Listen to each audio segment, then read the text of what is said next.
Yeah. Oh, na si tuko. Habari ya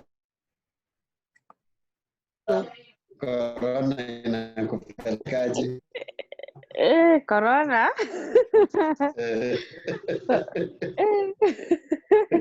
Corona nayo imekimbiza watu mpaka wamekaa kwa quarantine. Si tumeji and anyway we are managing.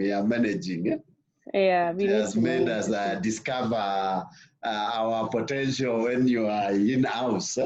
We have been missing. Yeah, sure. Yeah, I can see you are in, and also I can see Florence. How are you, Florence? Hi, good morning, everyone. Morning to you, Florence. Thank you for joining this call. Yes.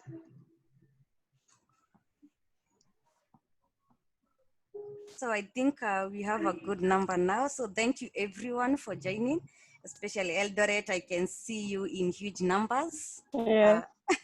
In Cape Town. So karibuni sana. And I think we'll go right ahead to business. So I hope all of you are doing well and are safe. All the current crisis that we are all facing. So stay safe. So I'll give a bit of announcements. There are quite few, 3, as then our presenters can be ready. So we'll be started by Luis, who will do a presentation on behalf of Jackie. And also we'll have Yusla thereafter. And then Fred will give a bit of, we'll conduct the Q&A and also have a few slides. So on announcements, would like to give a shout out to Eldoret steering committee members. We have had 18 persons do the design phase in the last 2 months. So shout outs to all of you and congratulations. I'd also like to give a shout out to Abraham Asefa Madepo in Ethiopia, as well as Abiz Zegea in Ethiopia as well. So congratulations to you too. And then I would like to give one more to one Nigerian called Adinelan. So Adinelan, congratulations. And this is to encourage all of you to be taking the courses, and we'll be appreciating you on air. So congratulations. So on the other announcement, is that now that we have... Sorry, Florence, can you come again? What have those people achieved? I didn't get that and I've been crapping. What have those people achieved? What did they do? Those people have completed the online design phase for Waterfalls, and they have gotten their certificates and sent them to me. So I have the certificates, and that's what we are celebrating. It's a huge achievement. It's 5 hours course. So congratulations again. So on the next announcement is that we all have some time working from home, and we might need some breaks. So it's good to do these courses that are available to us, and they are free. So in the chat box, I'll be sending a link to these courses so that you can have a look at them when you have some free time or you need to take a break from working from home. So I encourage you all to do it, and also send the certificates to me once you are done, so that we can celebrate with you next time when we are taking these calls. So on the last assignment is that we have been having our Twitter account for Waterfalls that is very active, and we have posts going on per week, a maximum of 3 and at least 2. So it's a good way to be learning what is new and some of the resources that we have. So kindly follow the Waterfall Africa at Waterfall Africa on Twitter. I'll also post the link here to the Twitter account. So those were announcements for today, and thank you so much for joining. So we'll go ahead to Luis, who will be our first presenter from South Africa. So Luis. Good morning, everybody. Happy to talk to you and have many of you on the call this morning under difficult and different times in the world and on the continent. I'm going to talk to you about the key ingredients for successful feasibility. So what I will cover is, let me just get the why does it want to move? Just give me a second. Oh, there we go. So what I will cover in this talk is where are we in a water fund cycle when we talk about feasibility? Ingredients, those key things that we need to address during a feasibility study. What resources do we require and what capacity in order to do the feasibility study? So when we look at the life cycle of water funds, feasibility across all the different phases in order to get to a mature water fund. So it is important when we do the feasibility study that we do it in such a way that it makes life easier down the line. So the ingredients that we look feasibility, that if we can call it a checklist, what do we need to cover? We cover governance, science, finance, implementation, and communications. Under governance, we want to understand who are our key stakeholders. We will end up with a stakeholder map. We also have to have an understanding of the legal and policy environment. What are the government, who are the government players? What are their mandates? And are there any policy gaps? We also have to understand the level of engagement and awareness of the key stakeholders. And trying to lead the water fund as early as possible in the feasibility stage will be very helpful. And then bring that water fund champion or potential champion or lead organization into the design phase as early as, into the feasibility as early as possible, because then they walk the journey with us. As you know, and very aware of that, TNC doesn't lead all water funds, but we lead through with partners. We build capacity in different partners across the globe to lead water funds. So them right on board right from the beginning is important. What roles, who does what, and what are the mandates? When we get to science, we need to understand what the problem is. To understand the problem, we've got to have an idea and a very good understanding of the water infrastructure, the ecological infrastructure. In other words, the sources where the water comes from. What's the demand and supply scenarios? What are the threats to long-term water security? And what are the impact, and quantify that? And then we ask ourselves, what would the activities be for the water fund to address the problem?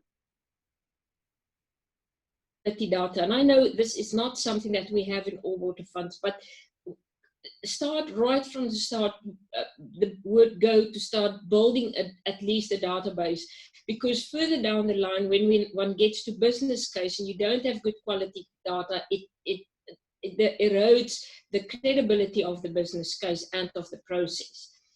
Then we need to understand, what will it cost? Where will the funding come from? What's the likelihood of the water utilities long-term investment? Because the water utility is the key partner that one needs to have on board, whether they're government or private or in parastatal, the utility is important.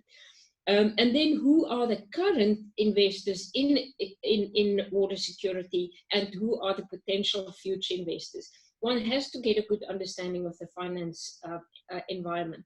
Then implementation. Is there already something happening? Who are in this space? It links closely with the stakeholder analysis. What's the current capacity of the actors? What are the future capacity requirements? Because often capacity can be a limiting factor. We need to do a SWOT analysis, and then to get to a recommendation whether it's a go or a no-go. And then we need to talk about it.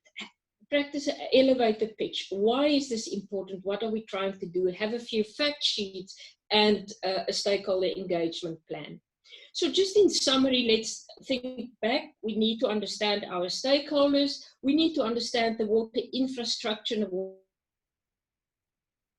environment, governance, policy, funding, science, ecological infrastructure. And GIS is crucially important. It's something that we haven't had in Cape Town from the beginning, and it's something one can either outsource it or have it in-house, but building the GIS capacity in the beginning is crucial because it helps you with monitoring evaluation, help with implementation, with reporting, etc. So in order to do a feasibility study and help us answer all the questions that I mentioned and address all those key elements of a feasibility study, we need what we can call any SWOT team works well, because we need to look at somebody or find somebody that can understand the governance, the legal, that component.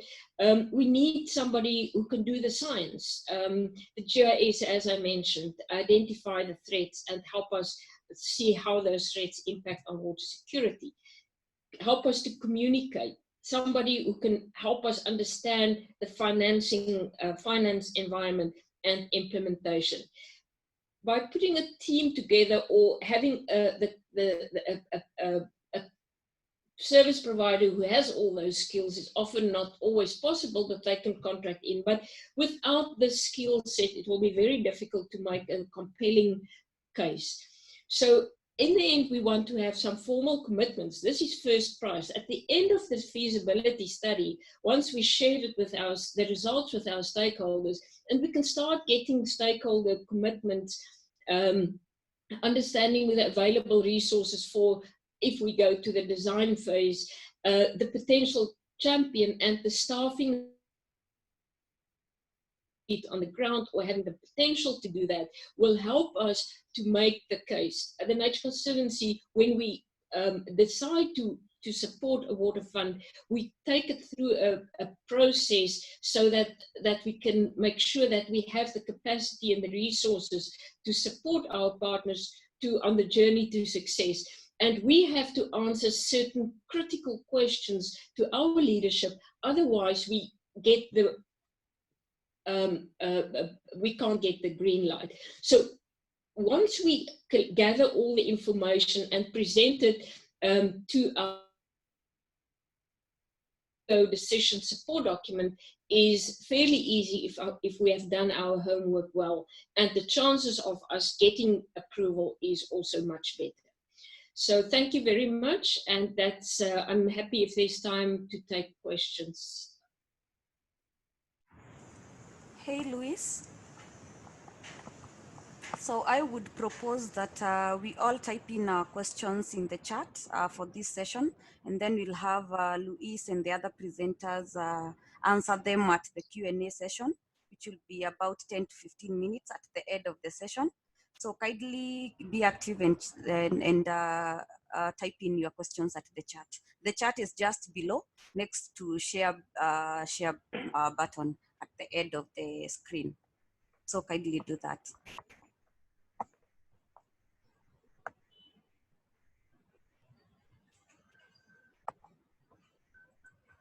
Luis, is that okay? Then you can go ahead with Jackie's presentation. I'm happy now. Am I also on for the next one? Is this now Jackie's?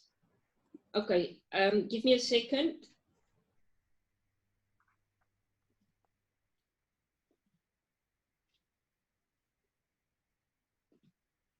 Okay, can you see? Can I go ahead? Yes, go ahead. Okay, so Jackie, we home and we're experiencing some challenges. So I had to sneak into the office to do this presentation. Otherwise, I would also not be able to be here. So I'm just going to present on Jackie's behalf.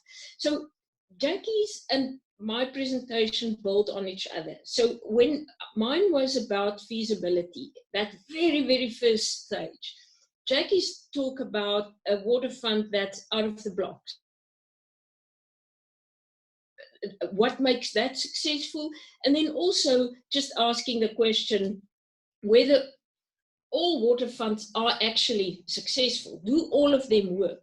So the answer there is no. Not all water funds are successful. Some of them stumble very early.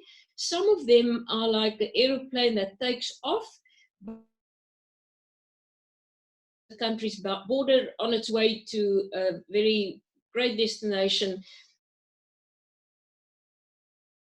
So I'm going to talk a bit about what are the reasons for water funds that don't work and what are some critical success factors.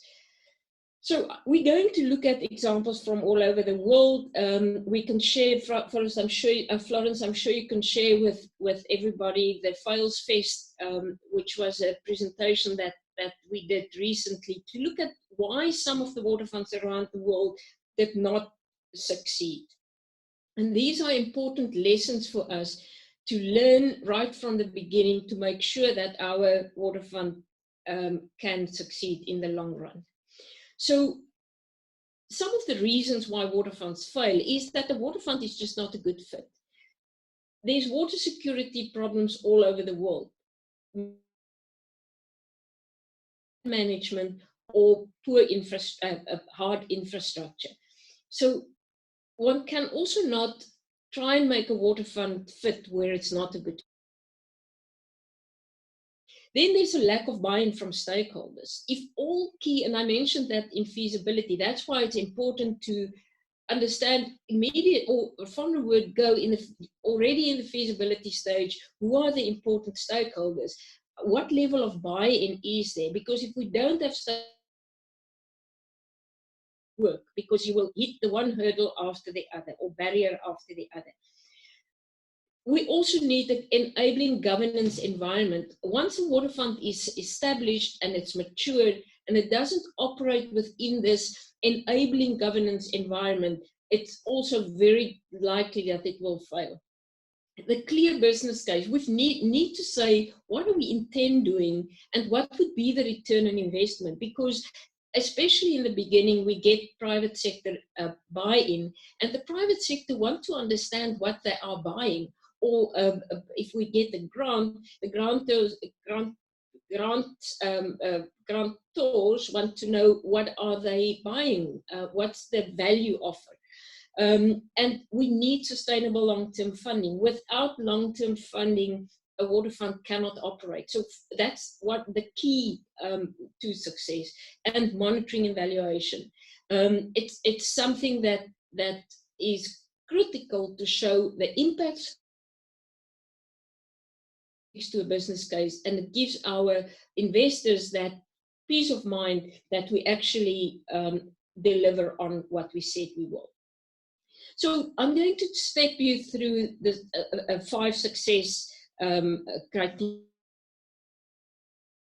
The answer, yes, nature-based solutions can address the problem. So the security challenge is the catalyst, and then if a nature-based solution is a good fit, then that's the first success criteria. The second one, as I mentioned, is stakeholder buy-in. We have our public stakeholders on board, our private stakeholders. Do we have a shared objective that we can take the demonstration project, those initial phases of the partners must feel there's something in it for them. The stakeholders must feel there's value. Why would they join a water fund? Why would they support it? Why would they buy in? What's in it for them?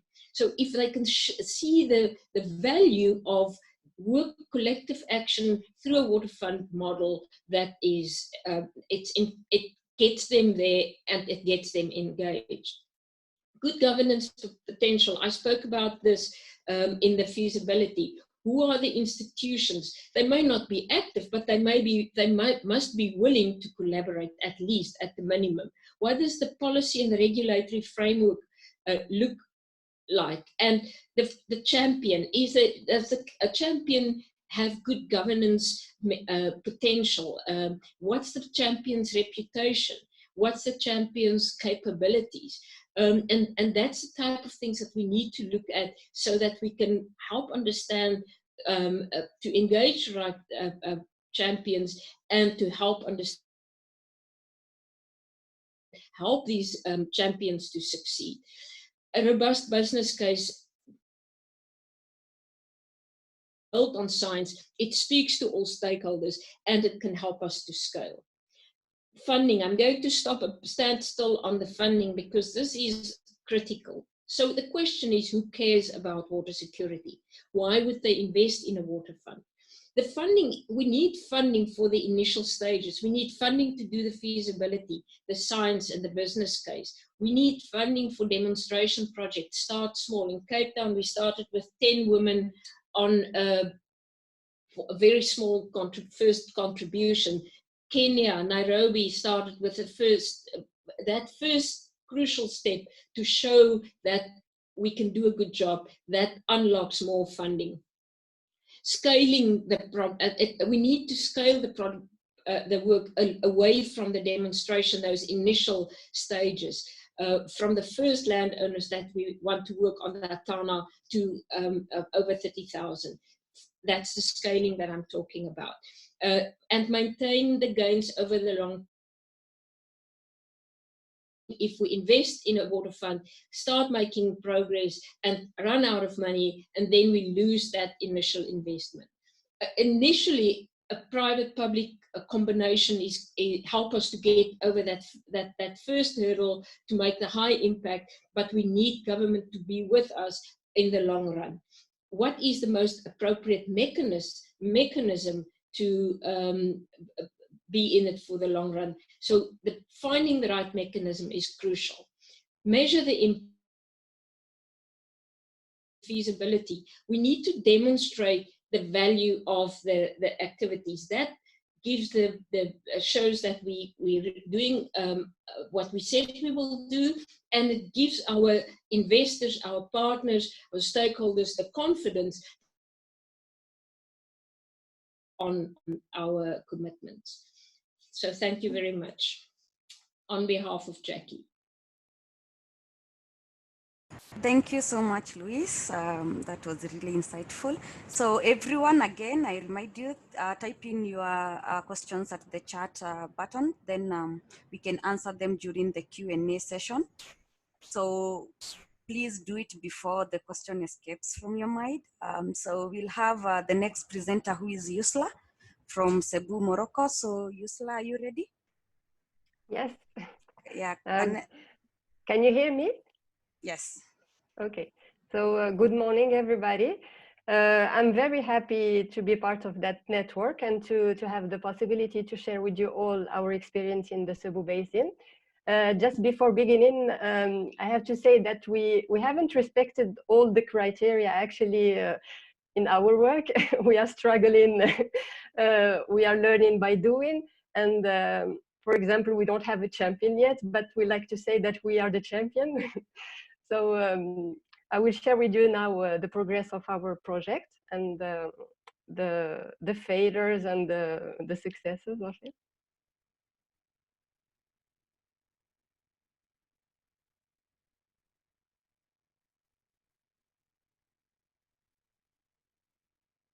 Can you see my screen? Yes. Okay, great. So the concept of payment for ecosystem services. So we are insisting on that in our presentation. We are also working through 4 categories. Working only in some specific topics. So to attract the maximum of partners, actually, we choose to work on 4 categories: water and wetlands, agriculture and socioeconomic development, biodiversity, and education and cultural heritage. But all of those topics are related to water, actually.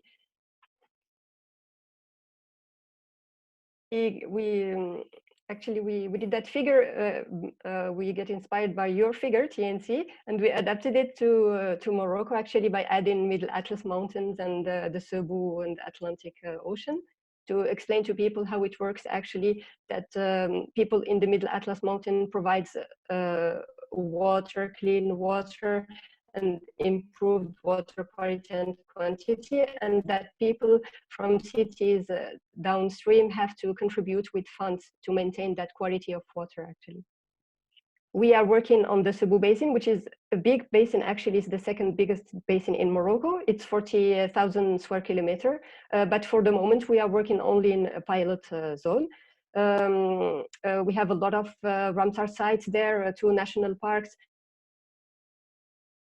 and it provides 30% of the surface water resources in Morocco and 20% of ground resources.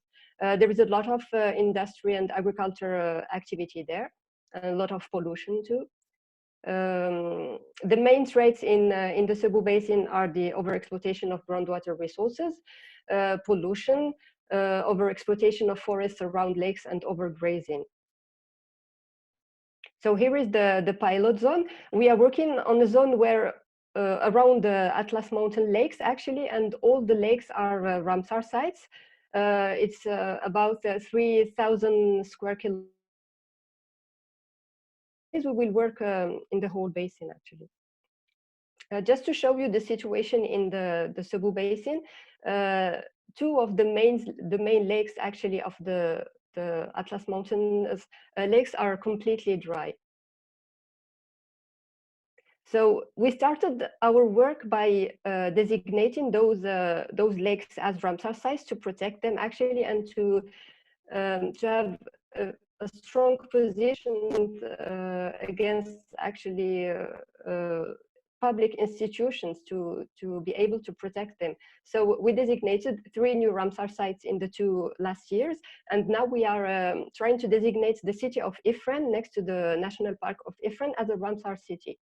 We are using science-based solutions and nature-based solutions too. So for the 2 last years, we did all the studies to understand exactly what the situation is in the Sebou Basin and where are the main problems. So we did studies on climate change, hydrology, biodiversity, sustainable practices of water and land use, agriculture, socioeconomics, environmental flow, and the TEEB study that is conducted by Wetlands International actually currently. Those studies are helping us to develop our business case. Actually, we have an external consultant professional that is doing that business case for us, and he's using all the data we have, and he's also in contact with our international partners to do it. So I can share with you the presentation after that for the details of the business case. You say the nature-based solutions. It's a strong, actually, argument. We use actually to convince our partners, as we are contributing to adaptation to climate change. This part is actually the part where we struggled the most actually, is to make our partners involved in the projects. It took us more than 1 year to convince all the public partners, all the main actors in the water field in Morocco. But now we succeed actually to complete our steering committee, and we have representatives of the water department, the Sebou Basin Agency, the Ministry of Agriculture, the Water and Forest Department, and the Ministry of Interior. The main mission are the governance of the Sebou Water Fund, provide technical support, select the projects we are funding, and facilitate authorizations and legal procedures. And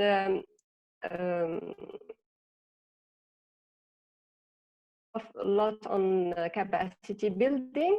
So we started with an exchange visit to Upper Tana Nairobi Water Fund. Thank you a lot, because that exchange visit helped us a lot to complete actually our steering committee, because the public partners that participate to that exchange visit could see exactly the work you are doing in Nairobi Water Fund, and they were convinced when we came back to Morocco, and they were more involved in our work, and they decided to join the steering committee actually, and to help us.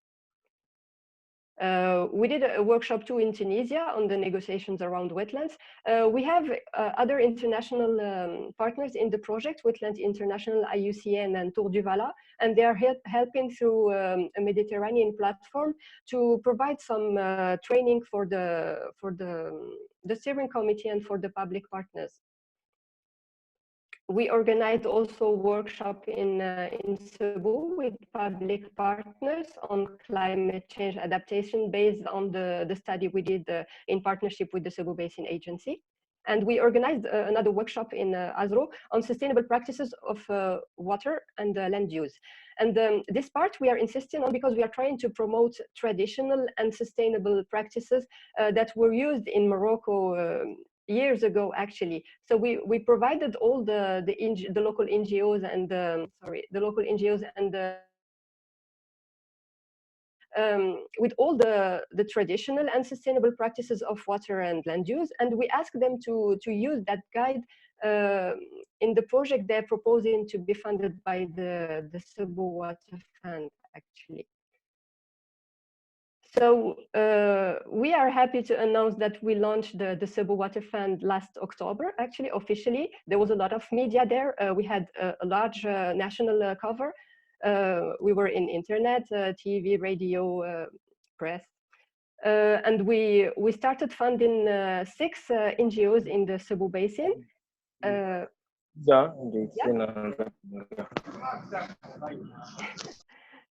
Okay, so we used the 4 pillars for this first phase of small grants: water and soil conservation practices using the guide I told you about, sustainable agriculture, wetlands protection and resources. So I just want to show you some examples of the NGOs we are funding now. So they started actually working, but unfortunately, because of the containment in the field, but we hope that we will start again very soon at the end of the containment. So as you can see, this first project is about repair the spring water catchment dam in a region in the Cebu Basin, actually, to consolidate the sustainability of inclusive farming. This one, the second one, is actually one of the traditional techniques used in Morocco. It's called the matfiya, and so they are digging actually to build an underground accumulator for water. The third one is to collect and enhance runoff through the development. Also a traditional technique called the ifrid in Morocco. The fourth, is to collect, store rainwater in a projected water storage basin 2 kilometers from one of the lakes we are working in, Afnourir. And the last one, actually, the main problem we have in the pilot area are apples, actually. So we are trying to convince farmers to work on other, and we are promoting lavender, almonds, nuts that are more adapted to the climate there, actually, and doesn't use a lot of water, actually. So that's it. So thank you, Yusla. That was amazing. So I'll open the next session for Q&A, that is questions and answers. And in this session, we'll have Fred coordinate. We have a few questions in the chat. So Fred, you can decide whether to start with people asking and then finishing up with the questions in the chat, or either way, I head it to Fred. Fred, kindly. Okay, thank you very much, Florence, and good morning to all the persons. If I hadn't said hello before, this is my chance. Florence and I are backing up each other in case my internet doesn't do that well. I think it's been very interesting presentations from both the experience about waterfalls, how to make them successful by Ruiz, what to look for and how to make sure that you do it well by And a super example there from, I think it's the first time we're hearing anything about the Atlantic Ocean, the large watershed of Cebu. And it's great that this team also promised us APOS and RMODs and olive oil at the end. Usually I will take you up on those ones. So I'll go straight to questions. I do appreciate that I've harvested about 3 or 4 questions. Let's go through the questions that have been posted in the chat, and then after that we open for as long as we can. That tend to ask about the business case and what do you do if you don't have very good data in the beginning? And also the other case is, can you do a business case and then do another part later when your data improves? And there's also a follow-on question for Jackie specifically about whether a good business case is a business case done for the whole waterford, or is a business case done for each of the fathers to show them why they need to invest. Luis, do you want to give this a start first, followed maybe by Jackie and also David Swab-Jones? This chance is for you to tell us a bit more about business case.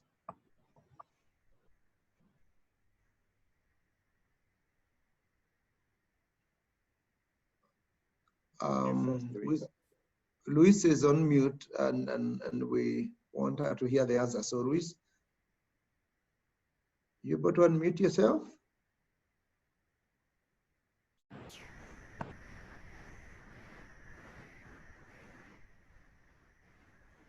Okay, I'll give the chance to a team member. I know Luis, you can hear us, but we can't hear you because you're on mute still. So I'm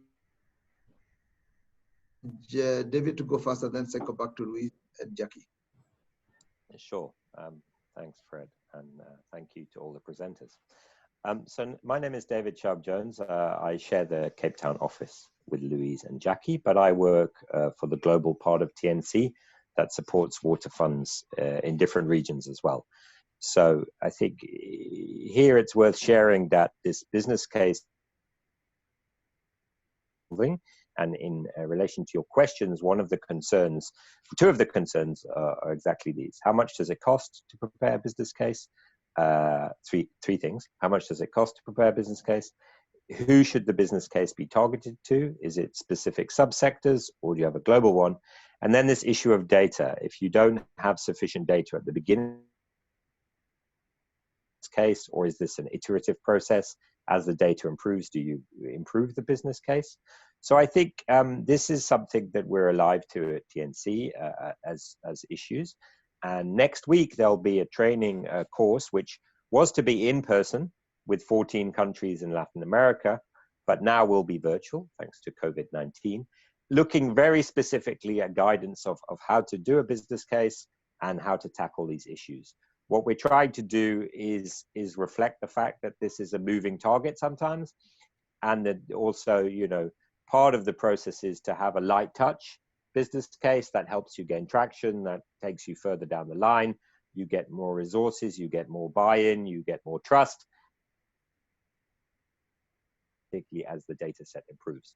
So that course is all in Spanish, but we will be translating the materials and then be able to share them with you guys. So that's generally what's happening. What I can tell you is I help with a project in Indonesia, and to this issue of should the business case be for a global thing, or should it be targeted subsectors, we've taken the decision in Indonesia that you know, different groupings have very different interests in what a water fund can bring to them, whether that's local government and the municipality, whether that's... So we've split them into groups, and we're starting to prepare a case. I'm not sure if we should call it business case or not, but the arguments that are specific to that group, and then we start to back it up with data, and then this becomes eventually a solid business case. So we've chosen to do specifically, in this case, 3 specific subgroups, and to start to prepare the business case for each. One of the important things to say is that we're getting those groups involved in the process. It's almost a collaborative process to do it, because partly they hold the data sets, but also by getting them involved early, helping them shape the questions, having us produce the data together, we feel that's a way to more tightly bind them into this whole evolving process that will eventually lead to the design, launch, etc. of a water fund. So that's what we've chosen to do there. And then I think hopefully my colleagues can chip in. But the final thing is really to say what the work in Latin America is very much geared at having a two-step process, a quick and dirty and a cheap business case that can get you going. And then that helps you identify your data gaps, and then you start to put them in there. So that's it from me. I know here in Cape Town that we're getting more data as we go along, and my colleague on the call, Richard, is a big part of that. Was launched more than a year ago, but or Richard can chime in on that. That would be very welcome. So that's my take on the business cases, and I'm happy to elaborate if needs be. Thanks. Sorry, I was on mute. So can I? Do you want me to fill in? Yes. Okay. So there's two things: the question about the data and the question about the cost. And we talk business case. If we do and this is the lesson from that, Fred, I'm sure you can share some more, but it's about how could you do during the feasibility stage, you will already know gaps. Before we get to the business case in the design stage, one can already start putting measures in place when you realize there's a shortage of data to start capturing the data, because it takes a while before a business case gets developed. One can give yourself almost a year between feasibility and business case stage. And during that year, if you identify data gaps, start collecting the data, because when it comes to business case stage, you at least have some data that can be improved over time. So it's not, it can improve, but to make a business case stick to the return on investment. And that's what we again did. And I think, Fred, you can confirm this in the case of Nairobi and in Cape Town. We put the business case out and said, this is the best available figures we have. We open through monitoring, evaluation, and continue working on it to improve the data. But until we have more confidence in our data, we stick to those figures. Because if you start jumping around with the figures and start doubting your figures, then it creates that uncertainty. That's why monitoring evaluation is so important, as Richard, David said.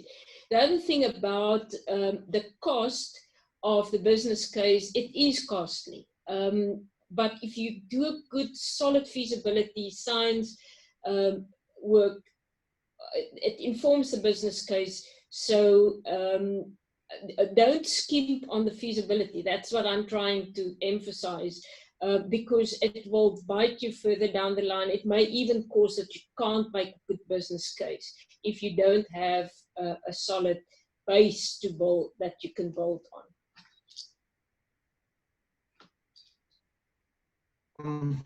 Thanks very much. I think other than that, David would like to understand TIB. Luis, do you want to explain why TIB studies are important? TWB? Why, what is important, Fred? TIB, TWB. Do you want to go ahead? Do you want me to explain? David would like to. That was mentioned in relation to Morocco. Yeah. Oh, sorry. I was just yeah, curious, exactly. what does TEEB stand for? Thanks. Oh. Yeah, actually, it's economic evaluation of the ecosystem services, and now it's conducted by a company in the Netherlands.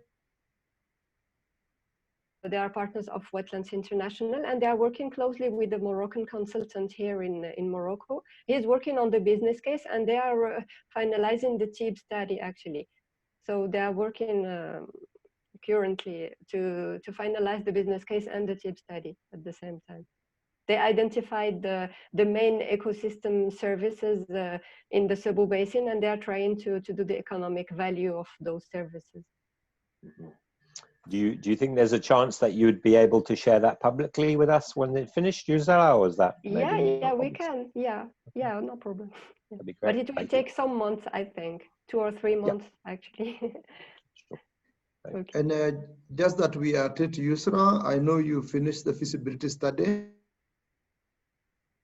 To allow Florence to also share that feasibility study for Morocco, for Cebu in Morocco with the team, the members of the network. Yeah, okay, you can share it. Together with the slides. Yeah. Thank you very much. Yusra, before you go away, your slide number 30 regarding project number 4. I find that so replicable for the city of Dakar in Senegal, that is actually also trying to recharge underground aquifers. I don't think I have any members of the city of Dakar Waterford here in this call, but I just wish that we could, let's do a connection. You could connect that group, particularly with Dakar, just to share how they use those lock catchments and micro catchments and stone baths to improve recharge on the ground. Yeah, we can share with you the report. It's in French actually, but if someone can help in the translation, but we can share with you all the techniques we have listed in the guide. Those sustainable practices it may be for some help for people. And it is for sure the guys in Dakar would love to read the French because materials. You know, those techniques are not very. We don't need actually much money to do those projects. There are small projects funded with the maximum 10,000 euros.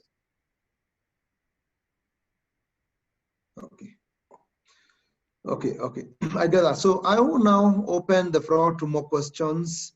And then I'll cycle back to Mr. David Gidaiga. And I would like Mr. Gidaiga to introduce himself.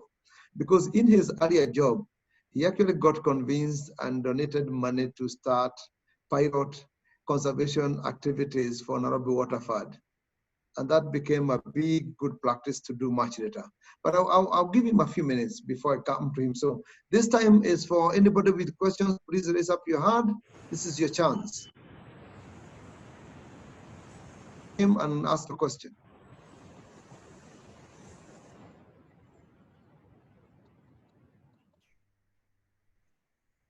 Hey, Fred, I think we have more questions on the chat. One from Anthony, questions? And the other one from Kate Harawa from Bratimai, I think. Okay, so let's go in that order. Let's have Anthony ask his question followed by Kate. Anthony, you have the floor if you can ask the question now.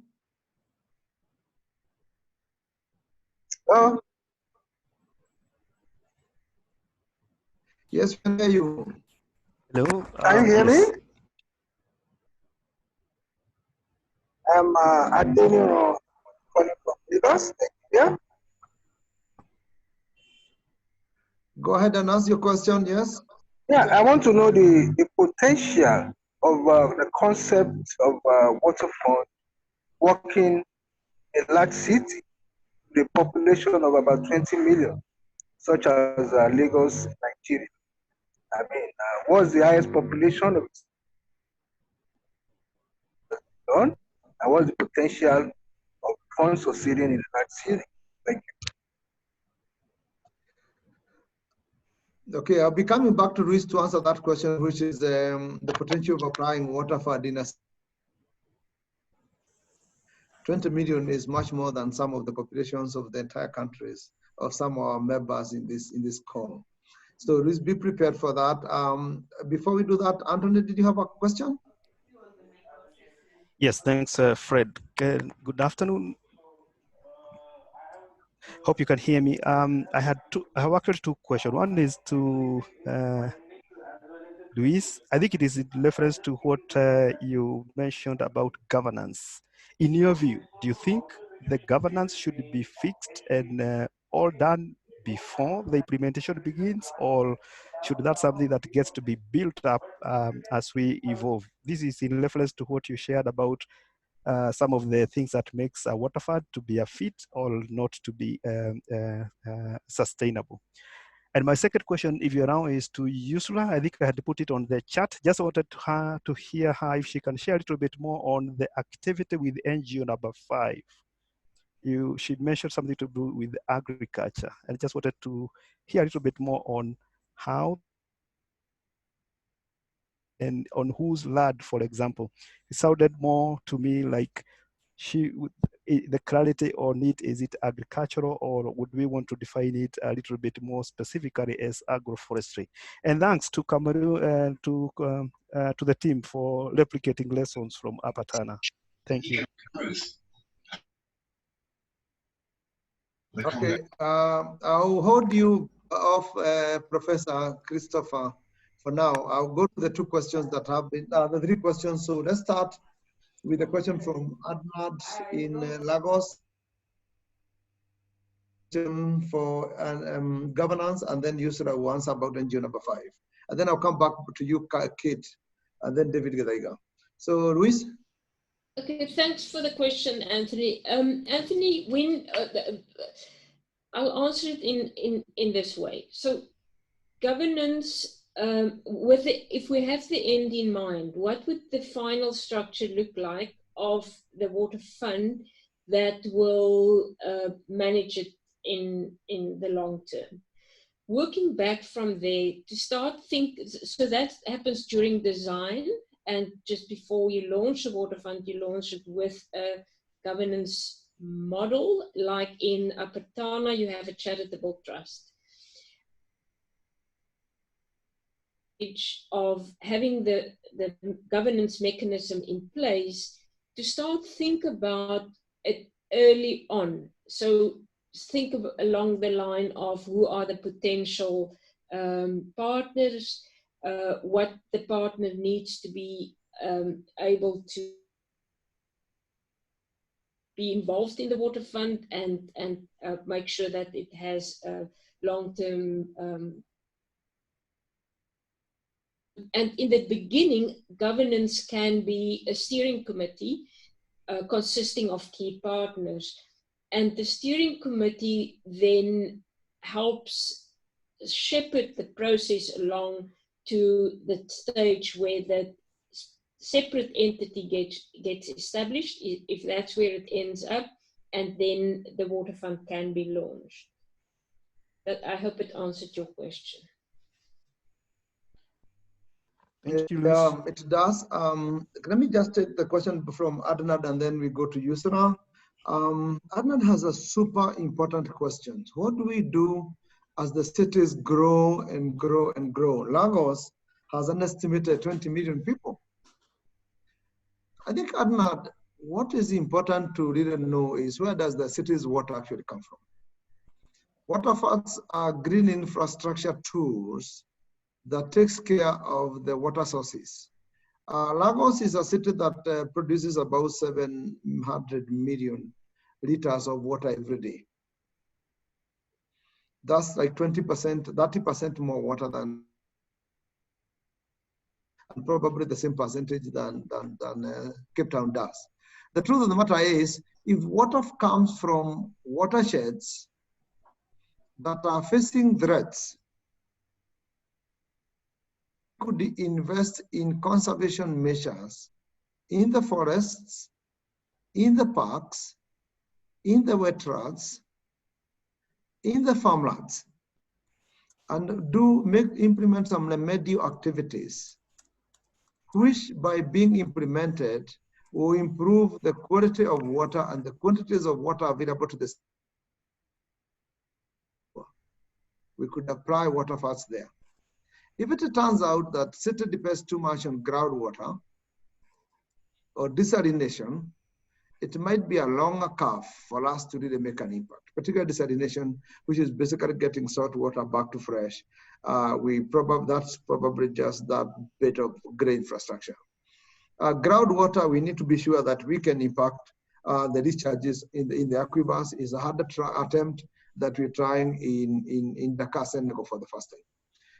So again, Adnan, we could work with you. I know you really want to see a solution for Lagos, and the whole team here would like, so why don't we work with you, and in the next few calls, we can really tell the team here where Lagos water comes from, and we can make a collective decision if we could impact that. That's the way I would answer Adnan's question in summary. Yusra, if you want to talk about your NGO number 5 project, then I'll ask David Githaiga to say something about how he got convinced that pilot activities were the way to go. Yeah, I'm here. As I said at the beginning, the apples are the big problem we because of overpumping due to apples.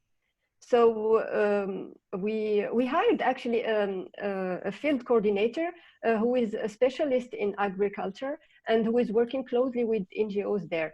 So we started by searching for a champion actually in that region, but not a kind of champion that can influence the whole community, because in the Cebu Basin we still have a tribe system there.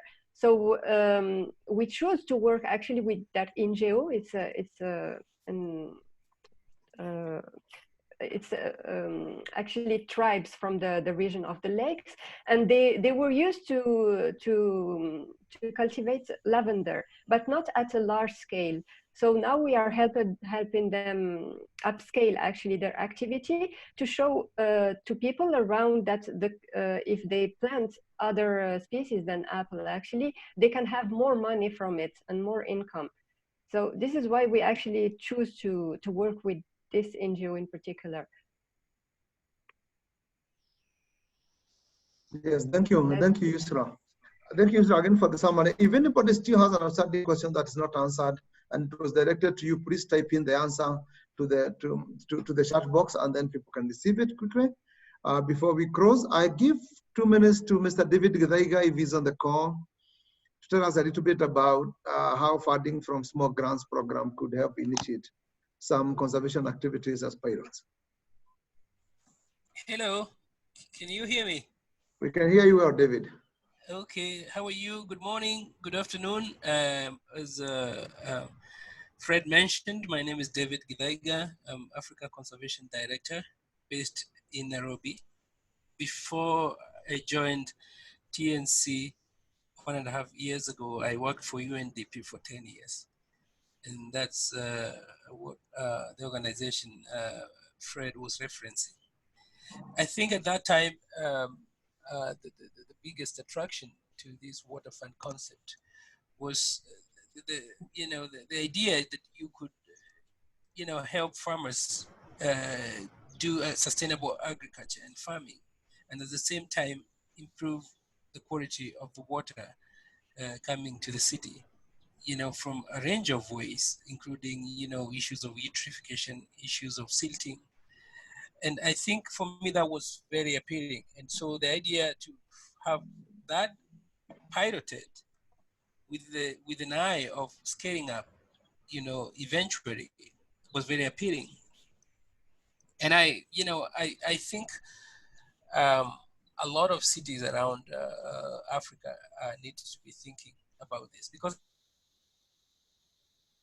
you have farmers who are in a lot of cases using unsustainable farming methods. They're doing a lot of stuff that is detrimental to the water system. And also you have issues of water availability down the catchment area, if you will.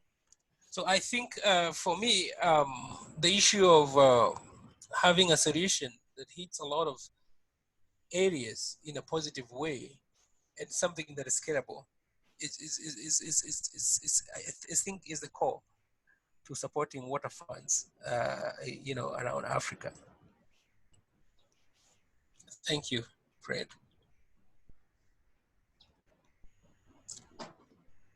Thank you very much.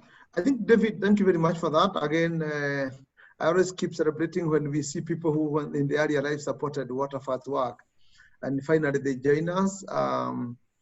And David, thank you very much for that. Other people, Bob Okero from Coca-Cola, who is now also a member of this Waterford network. I'll give him a chance in future to say something about why private sector briefed at the early stages that Waterfalls were the way to go. David, one other reason why I really wanted to request you as Florence gets my slides up is because in most of the countries where we are operating, UNDP country program, and GES Small Grants program are programs that actually give pilot activities for community initiatives. And these are application grants that we could request our communities to apply for to start pilot activities in the beginning that in principle are not too expensive and they can prove that things can be done. So that's the beauty, that's what we found in Nairobi, that with the small grants program grants, we were able to start some activities. We actually got 3 small grants programs, so we were a little bit ambitious. And we started 3 sites. And what Yusra said is that when they came around the other day, there were plenty of good examples. So encourage anybody in this call who would like to know how to work with their small grants program in their country. You now know who to talk to. The guy is called David Gidaiga. He's with us here, right here in this network. So our team, I'll try to use the last 2 minutes. We're just getting on the top of the hour to prepare you for the next call. Because Florence had asked me to do it today, but we decided to give enough time for the debate we've just. For the next call, we would really like to really celebrate the fact that, and you can have that on your screens right now, that there are also emerging waterfalls that are helping us discover very pristine places. And waterfalls are taking care of Africa's hidden wild rights. This is part of what we'll be celebrating in the next Waterfall media call, and we shall actually be discovering the strong connection between culture and urban water supply. Our strong cultures, Florence, go down one slide. And Africa is a beautiful continent. And this particular map just tells us that one day we might live to celebrate lots of success across the continent. There are lots of cities and urban centers that really are suiting for waterfall establishment. You can actually pick any city near your place. There could still be 1 or 2 not covered here. We have big watersheds like what Yusra presented today. We've heard about the Okavango Basin, the Bay Basin, and this could also have some programs that could also use waterfall model to really make great outcomes. I won't go through this because they'll need a day to do. So Florence, I'll go to the last slide if you don't mind. And sorry, Florence, you went too quickly. So this, but just to let you know that this presents a number of waterfalls at some kind of development that people may not know about. So we have all these cities in different levels, and you may notice we have other sites like Okavango and Sabu that are not necessarily here, but they're also being developed. But these are sites that most people in this network are actually looking into developing something. So in our next call, we'll really look at some of us, probably the first time we'll be hearing about the country called Abyssinia. Abyssinia is going to have its first waterfall. It's also used to be called West Mesopotamia. The country is Ethiopia. And Addis and Fred and Fisum will give us a presentation next time. We also have here something from the great city of indigenous people and global champions. The city of Eldoret and Iten is the home of champions. You can't beat them. You have indigenous people taking care of the source of water, Girasir guarding the forest there, and also you have the world best athletes and world champions for medium and long distance runners coming from the city of Eldoret. So we're going to have some of them in this one. And then we go to the home of Swahili. This is Tanga. It's in Tanzania. Zanzibar, Tanga, that is where Swahili is still pure. We're going to hear a little bit about a presentation in Swahili brought to us by Lucy, and I'll help translate. Mji wa Raha, this is a place of pure fun. Mombasa. Again, there we have a team, Ignia, George Mugo, and Florence, members of the committee there will tell us a little bit about as we take care of our sources of water in perpetuity. Waterford, again, Blantyre is a very unique city in Malawi, starting with a clean slate. Give everybody marching orders to vacate the watershed. They want to do it once and for all. Again, King Mavuto and I will try to tell you a little bit about this and tell you about why Kasha is important. Ladies and gentlemen, we've come to the top of the hour. I can't wait to see you and listen to you in the next call. I know we just celebrated the World Water Day this week. Let's keep on the spirit, washing our hearts, providing as much water as we can to our communities, and we stay safe.